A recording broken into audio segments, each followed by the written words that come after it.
Hi, it's Meredith, and I'm coming at you partway through the week. um, on Sunday, I said I wanted to make 2 videos this week, and this one will just be my ramblings about hormones and depression and mood swings, and the fact that even though I did as much research as I could about weight loss surgery, did not read about this, did not hear about this. So if there's anybody who is watching this video who is considering weight loss surgery, I still highly recommend it. I would do it again in a heartbeat, despite the fact that as I told my sister today, I am on the hormone roller coaster from hell.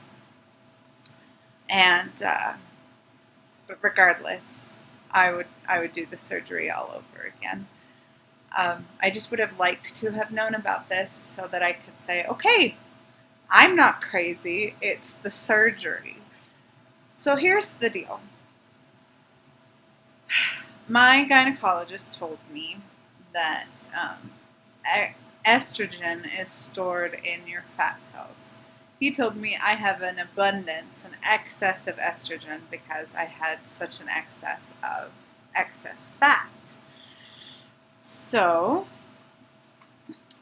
when you lose fat, and you lose fat at a rapid pace like weight loss surgery patients tend to do, you have a rush of estrogen in your system. Hence, you have a rush of an imbalance of hormones that can cause, for me, it mainly causes depression. I'll have days where I just feel like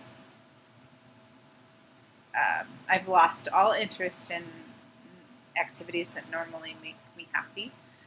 I just feel down. I feel like staying in bed all day. I get very, very weepy.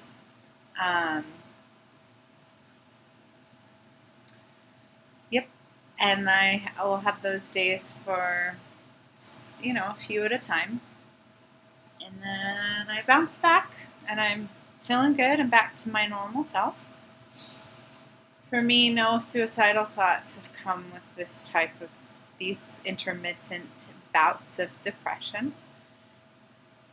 I have had suicidal thoughts before, mainly thoughts of, I just wish I was never born, although it did get to one really low point a few years ago where I actually started researching ways that I could end my life. But thank the Lord, nothing ever came to fruition.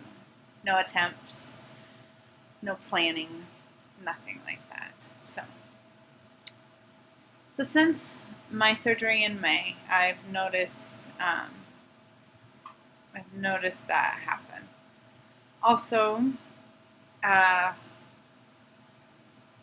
just a few down days where not the suicidal thoughts. I've noticed since my surgery, just days where I feel down, days where I feel uncontrollably weepy. I can't identify why I'm feeling what I'm feeling. That's hard for me to do anyway, but when you're at school and you're sitting on the bathroom floor and you're crying and you can't stop and you have no idea why you're crying, it just throws you for a loop. And didn't realize that it was from the surgery.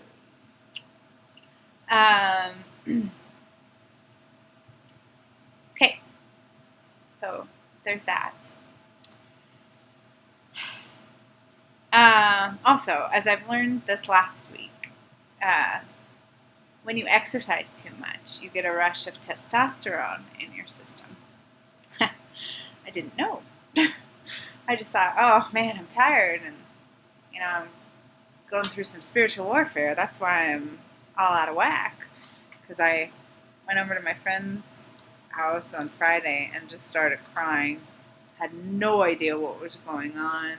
I felt moody and irritable and weepy, and I cried. And I cried some more. I was crying on my birthday. I didn't friggin' want it to be my birthday. I didn't want anybody to tell me happy birthday. I didn't want to see anyone. Didn't want to go anywhere.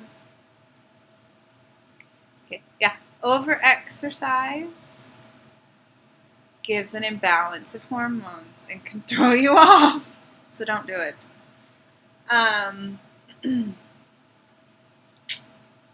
What else? Okay.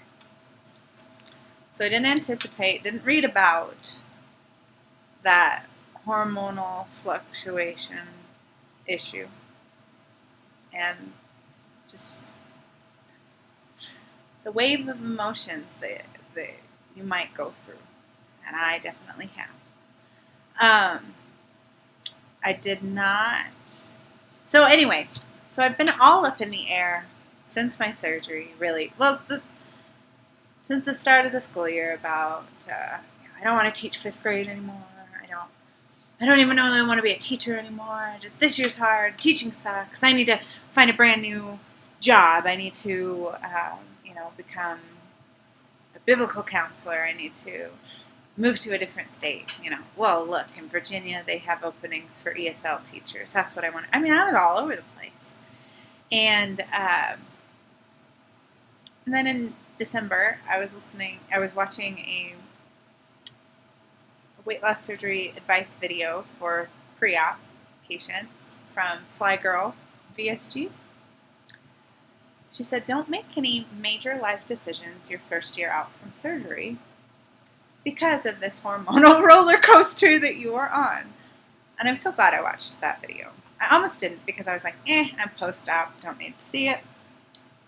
Ooh, no, I'm so grateful I watched that video. So Meredith and any other weight loss surgery patient wannabes or RBs, whatever, don't make any major life decisions your first year out from surgery because they are majorly clouded by those hormonal fluctuations that cause emotional instability and terrible mood swings.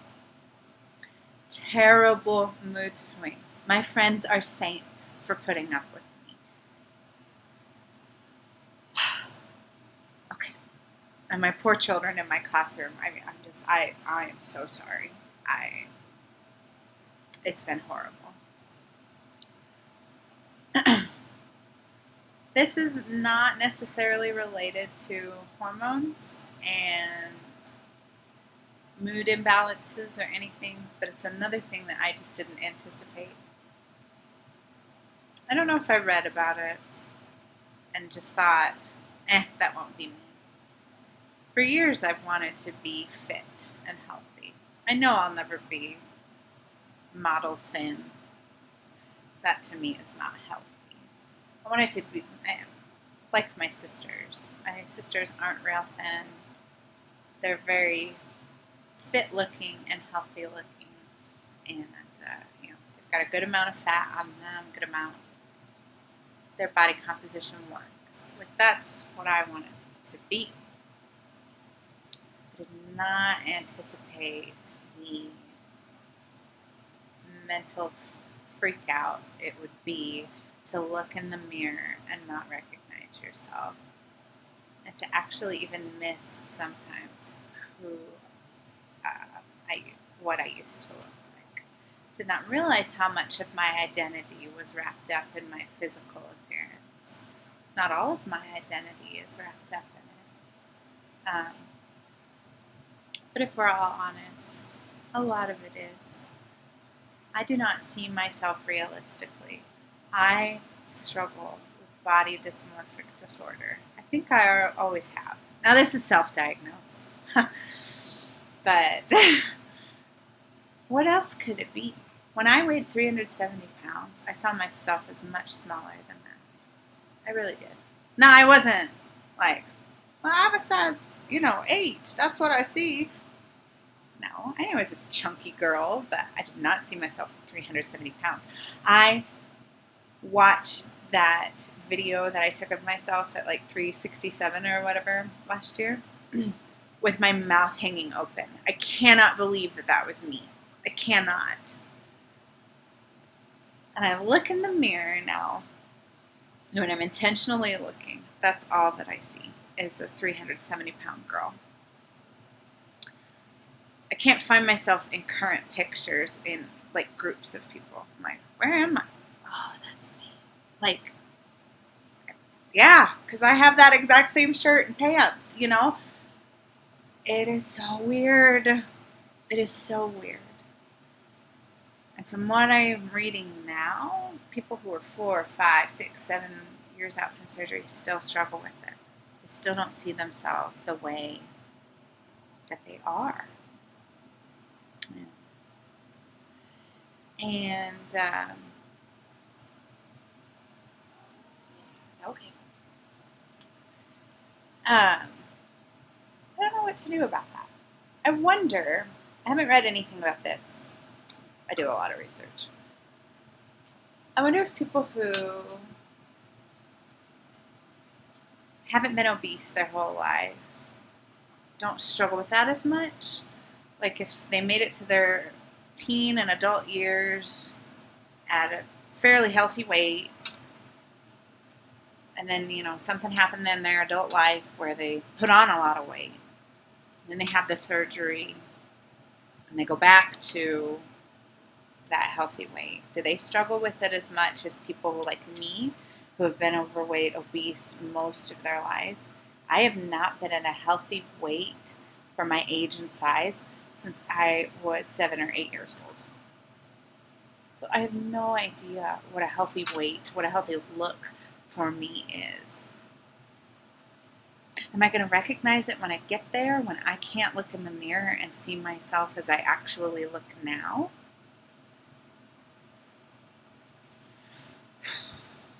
So, anyway. So those are just some ramblings. I wish that I could have pieced it out into like, here are the 3 things that I wished I would have learned. But, meh. I'm a verbal processor. These videos are just as much for me as for anybody else out there. Hey, if you are pre-op and you have any questions, will you please ask them down below, or you can email me at christfollowervsg@gmail.com. And if you are post-op, will you tell me if maybe you're struggling with some of the same things, or touch on any issues that maybe that I've brought up or that I didn't bring up? I'm sure there are things that I struggle with that I just am not able to verbalize right now, or maybe I just don't even realize it. But it is normal to feel those mood swings all over the place, that emotional instability. I think if I had been aware of that going in, maybe that would have helped me realize that some of the decisions, some of the thoughts that I was having, some of the uncontrollably weepy days that I've had are related to that and not something else. I think that would have helped. So yeah. Don't make any major life decisions your first year out from surgery. And it is possible to look at yourself and not know who you're looking at. What do you do about that? What do you do? Okay, well, still need to make that New Year's tag while it's still January, so hopefully I can do that at another time this week. So thanks for watching. Please comment. I would love to hear what other people have to say about issues they wish they had known about before surgery, or if you, like I said, if you have questions and you're pre-op, anything you'd like me to talk about, or some answer, whatever. I'd love to help. Hey, I love you all. Love your support. The cat's going to attack, so it's time to go. Bye.